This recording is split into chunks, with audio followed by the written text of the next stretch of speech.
Hello guys, my name is Tuto Mukwena. This is a short interview of how Exe Kau became about. I hope you enjoy it. Thank you. I'm Tuto Mukwena. Yeah, that's my name. Mwekama, yeah, that's me. Okay. So, like, where are you from? Like, what do you do? Like, so basically, Tuto Mukwena was born in Soweto, a course clinic, Separa. Grew up in Soweto. Growing up, I moved a lot. From Soweto, I moved to Boksburg. From Boksburg, I moved back to Soweto, and then I moved to a place called Winmore Park. Moved back to Soweto, Pretoria. So yeah, umuntu nje khule amuva yona.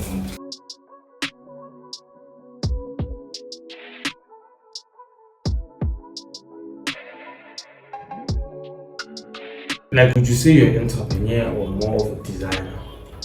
I would love to view myself as an entrepreneur.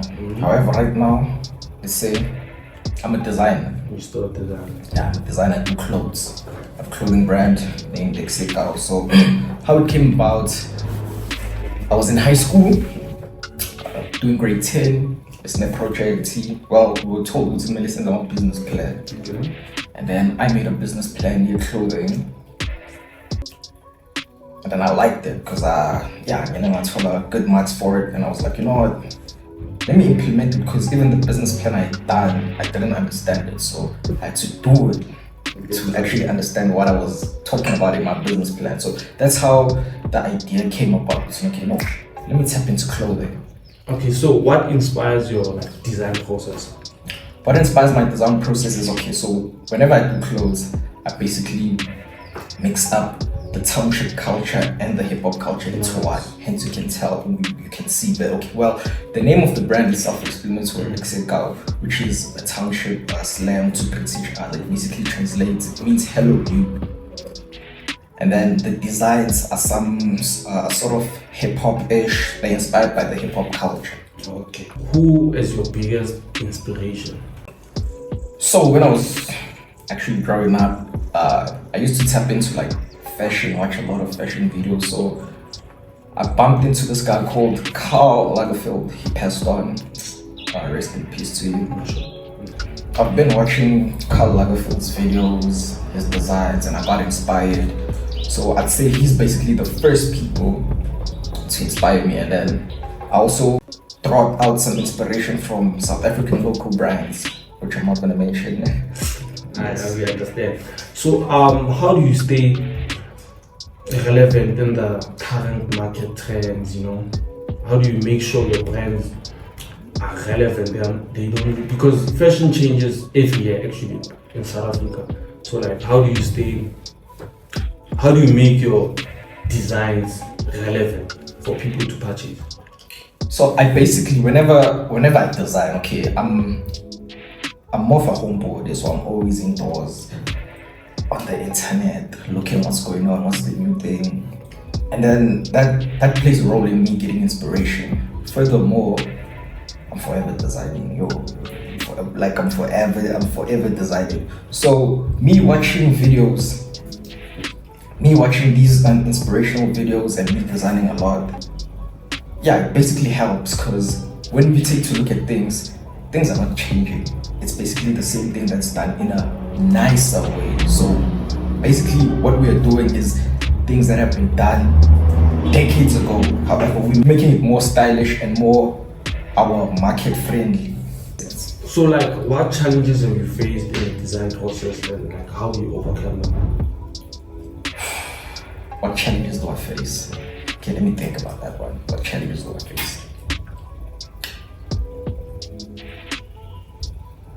First of all, it's production challenges, because you have to make a lot of samples. Things sometimes they don't come out right. However, I think what helps me is whenever I've decided on a certain design, I don't rest until it comes out the way I envisioned it. Nice. And then until that happens, that's when I know it's okay, this is right. And aside from that, whatever things that drive me are to make the nicest thing. Something that even when you look at it as the consumer, like, wow, that's nice, I'd like to wear it. So, what would you say is your best design, or best thing you came up with? Okay, my best designs haven't been released yet. That's the thing. So Is it a jacket, a tee? it's actually pants. Pants.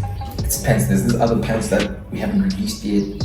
I think that's my best design so far. Thus far. So in terms of pricing, because you know local brands they can't compete with big brands in terms of price. So like how do you come up with pricing of your product?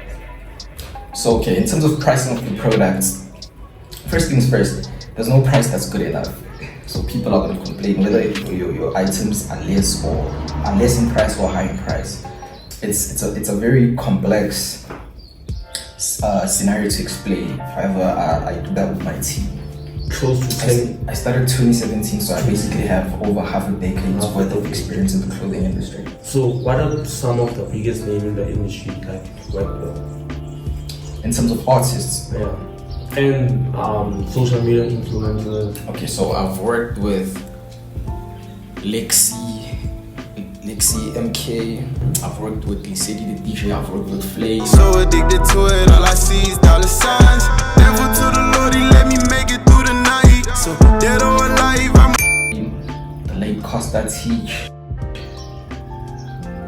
and a few names I just can't recall them now, but however it's been like a lot of artists and a lot of influencers. Speaking of influencers, like what role does social media play in like developing a brand and making it more, It basically, out there? let me think. It basically helps with awareness of the brand because there's masses viewing, there's masses that follow the influencers / artists.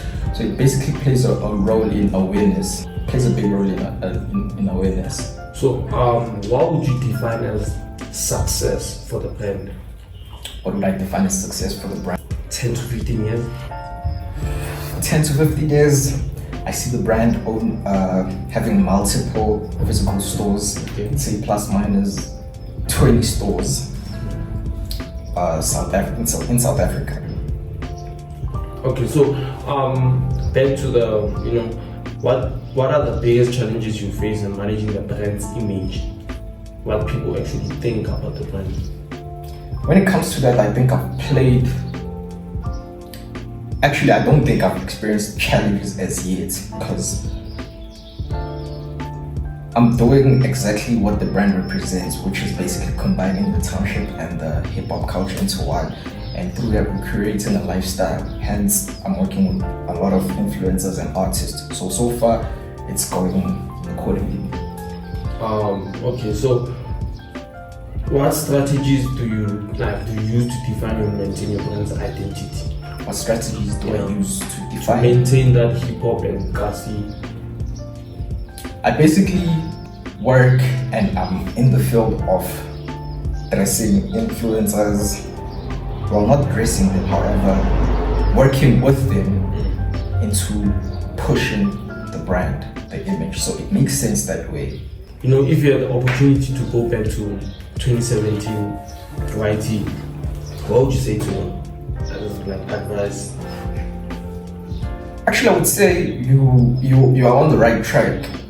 I wouldn't change anything, actually, to think of it. Because I mean, if I were to change something, maybe, let's say hypothetically, maybe the brand wouldn't be where it is. Yeah, I'd just put it like that. So there's no advice I'd give 7 years ago to